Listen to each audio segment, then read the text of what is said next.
राजेश सिंह, सुजीत मंडल, अरविंद महतो, संतोष don.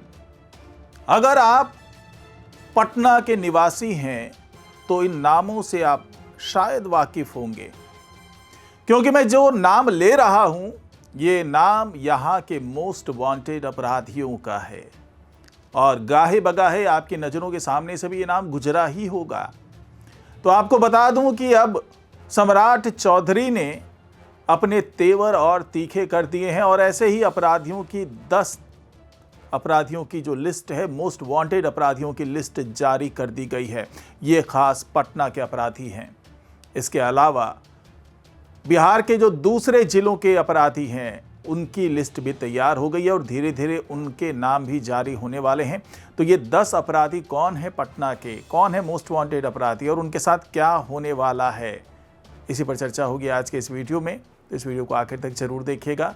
नमस्कार, मैं हूं डॉक्टर सुरजीत सिंह और आप देख रहे हैं YBN बिहार झारखंड। अगर आपने अभी तक इसे सब्सक्राइब नहीं किया है तो सब्सक्राइब कर लीजिए और अगर आपको यह वीडियो अच्छा लगे तो लाइक कीजिए, शेयर कीजिए और कमेंट जरूर कीजिए।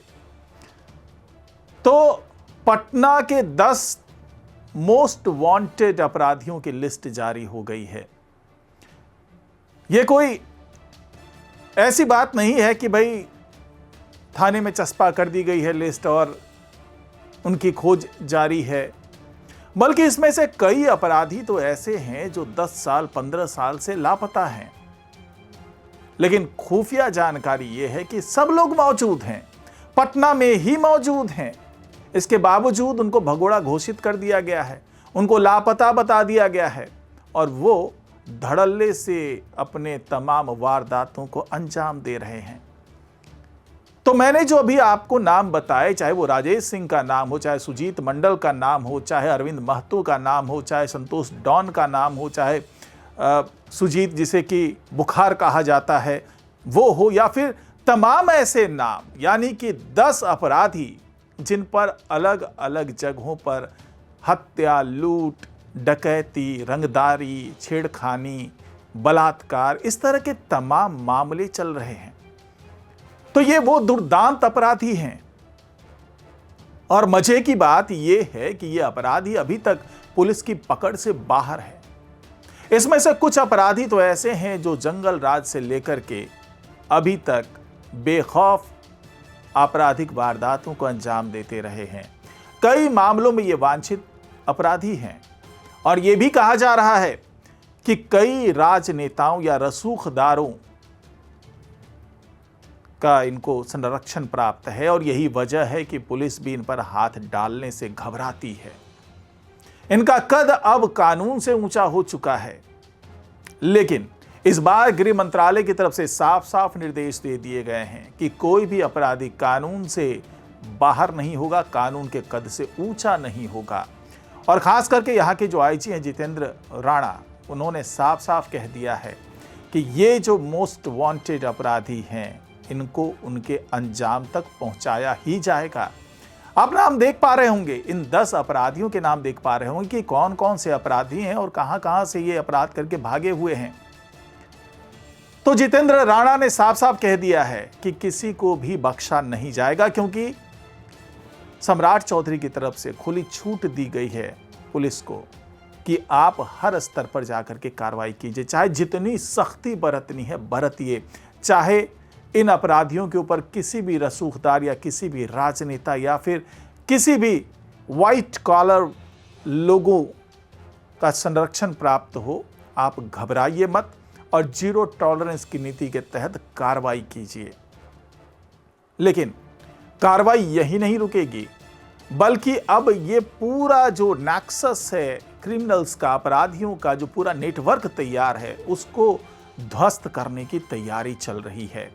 और शुरुआत पटना से हो रहा है, उसके बाद भी तमाम जो पहले बड़े जिले हैं, चाहे वो जहानाबाद की बात कर लें, चाहे औरंगाबाद की बात कर लें, चाहे बेगूसराय की बात कर लें, चाहे गया जी की बात कर लें, चाहे मुजफ्फरपुर की बात कर लें, चाहे भागलपुर की बात कर लें, इस तरह के जो बड़े जिले हैं वहाँ पर बड़ी बड़ी आपराधिक घटनाएं होती रही हैं पहले, और यहाँ पर कई वांछित अपराधी हैं जो फिलहाल भगोड़ा घोषित किए गए हैं, लापता घोषित किए गए हैं।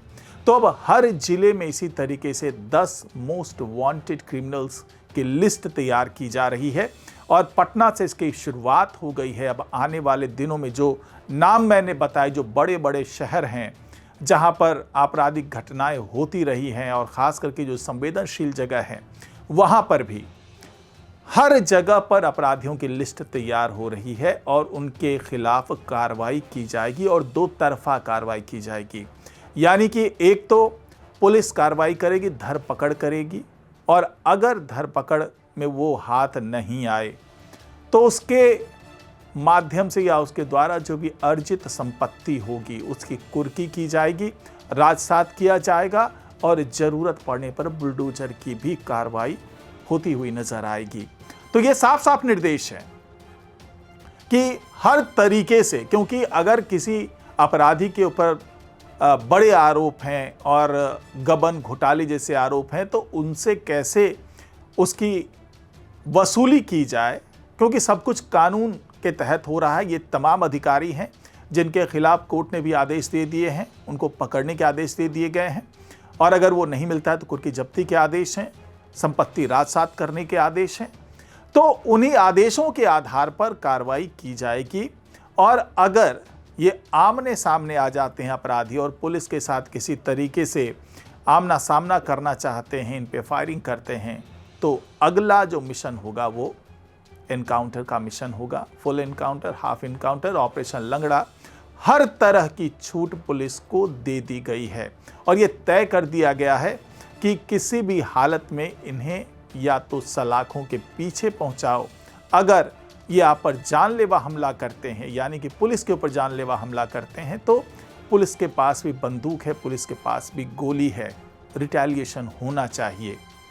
तो ये जो आदेश दिया गया है ये तो अपराधियों के खिलाफ है। अब दूसरे चरण की तरफ हम चले जिसमें आदेश दिया गया है नक्सलियों के खिलाफ, कि नक्सलियों को भी किसी हालत में बख्शा न जाए और दबिश देने का काम जारी रखा जाए।